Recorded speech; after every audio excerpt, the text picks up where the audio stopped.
अस्सलाम वालेकुम फ्रेंड्स, मैं हूं ज़िशान फराज और आप देख रहे हैं मेरा यूट्यूब चैनल मैक्सिमम मसाला। आज का हमारा टॉपिक है कि तारीख लफ्ज़ की इब्तिदा कहां से हुई।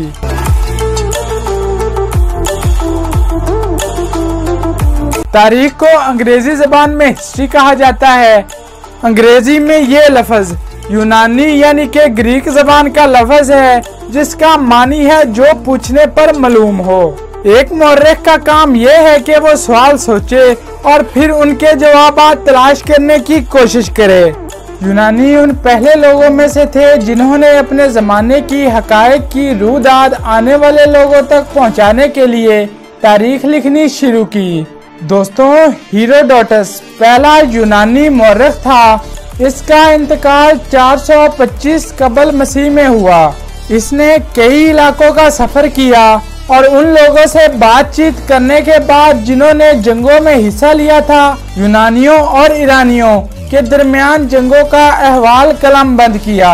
मौर्रिखीन अपने मखसूस नुक्ता नजर के तहत काम करते हैं। चीन के लोगों ने सबसे पहले अपनी और अपने मुल्क की तारीख लिखनी शुरू की। हम इब्तदाई चीनी मौर्रिख समाचन के नाम से वाकिफ हैं, जिसने तकरीबन 100 कबल मसीह में चाइना की तारीख लिखी।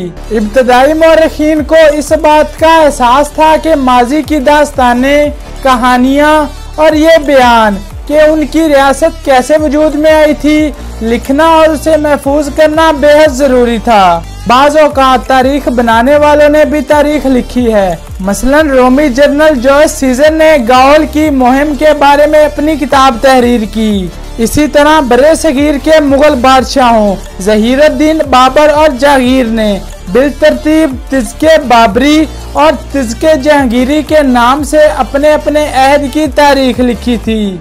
अच्छा तो फ्रेंड्स, मैं उम्मीद करता हूँ कि आपको पता चल चुका होगा कि तारीख कहाँ से शुरू हुई। तो मज़ीद दिलचस्प वीडियोस देखने के लिए मेरे चैनल को सब्सक्राइब कर दें और सब्सक्राइब बटन के साथ बने बेल आइकॉन को भी दबा दें ताकि हर नई आने वाली वीडियो का नोटिफिकेशन आपको बआसानी मिल सके। तो चलिए मुझे दीजिए इजाजत, मैं मिलता हूँ आपसे एक नई वीडियो के साथ। फी अमानिल्लाह, अल्लाह हाफिज।